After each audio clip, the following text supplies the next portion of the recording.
ನಮಸ್ತೆ, ಬನ್ನಿ ಇವತ್ತು ನಾವು ತೆಂಗಿನ ಹಾಲಿನಿಂದ ಮಾಡಿರುವ ಒಂದು ಪುಲಾವ್ ರೆಸಿಪಿಯನ್ನು ನೋಡೋಣ. ಇದನ್ನ ನೀವು ಕುರ್ಮಾ ಜೊತೆಗೆ ಸರ್ವ್ ಮಾಡಿದ್ರೆ ತುಂಬಾ ಚೆನ್ನಾಗಿರುತ್ತೆ. ಬನ್ನಿ ಹಾಗಾದ್ರೆ ನೋಡೋಣ ಇದನ್ನ ಹೇಗೆ ಮಾಡೋದು ಅಂತ. ಇದಕ್ಕಾಗಿ ನಾನಿಲ್ಲಿ ಸುಮಾರು 1 ಕಪ್ ಅಷ್ಟು ಅಕ್ಕಿಯನ್ನು ನೆನೆ ಹಾಕೊಂಡಿದ್ದೀನಿ.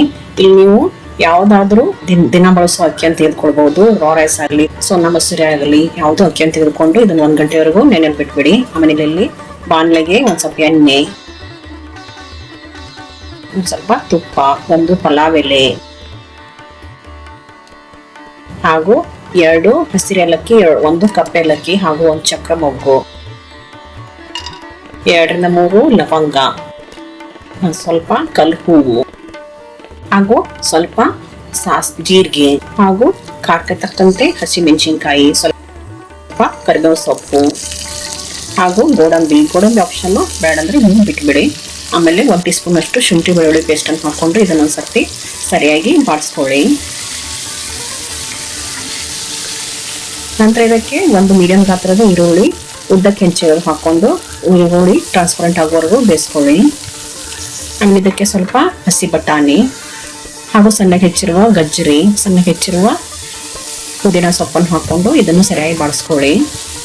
ಆಮೇಲೆ ಇಲ್ಲಿ ನಾನು 1 ಕಪ್ ಅಕ್ಕಿಗೆ 2 ಕಪ್ ಅಷ್ಟು ತೆಂಗಿನ ಹಾಲನ್ನು ತೆಗೆದುಕೊಂಡು ಹಾಕೋತಾ ಇದ್ದೀನಿ.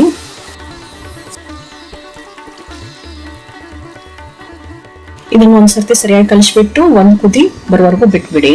ನೋಡಿ, ಕುದಿಗೆ ಬಂದಾಗಿದೆ. ಇದಕ್ಕೆ ನಾವು ನೆನೆಸಿರುವ ಅಕ್ಕಿಯನ್ನು ಹಾಕೊಂಡು ಸರಿಯಾಗಿ ಮಿಕ್ಸ್ ಮಾಡಿ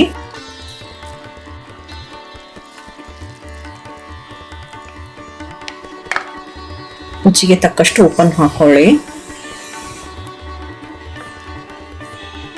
ಇದನ್ನು ಸರಿಯಾಗಿ ಮಿಕ್ಸ್ ಮಾಡಿ ಮುಚ್ಚಳ ಮುಚ್ಚಿ ಇಟ್ಬಿಟ್ರೆ ಅನ್ನ ಬೇಗನೆ ಬೇಯುತ್ತೆ. ನೋಡಿ, ನಮ್ದೀಗ ಅನ್ನ ರೆಡಿ ಆಯ್ತು. ಇದಕ್ಕೆ ಸ್ವಲ್ಪ ಮೇಲೆ ಕೊತ್ತಂಬರಿ ಸೊಪ್ಪು ಹಾಕೊಂಡು ಸರಿಯಾಗಿ ಕಲಿಸ್ಬಿಟ್ಟು ಸರ್ವ್ ಮಾಡಿ.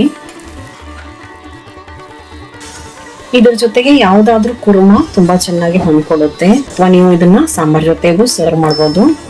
ಇದನ್ನ ನೀವು ಖಂಡಿತವಾಗಿಯೂ ನಿಮ್ಮ ಮನೆಯಲ್ಲಿ ಟ್ರೈ ಮಾಡಿ ಹಾಗೂ ನನ್ನ ಚಾನಲ್ ಅನ್ನು ಸಬ್ಸ್ಕ್ರೈಬ್ ಮಾಡೋದನ್ನ ಮರಿಬೇಡಿ. ಧನ್ಯವಾದಗಳು.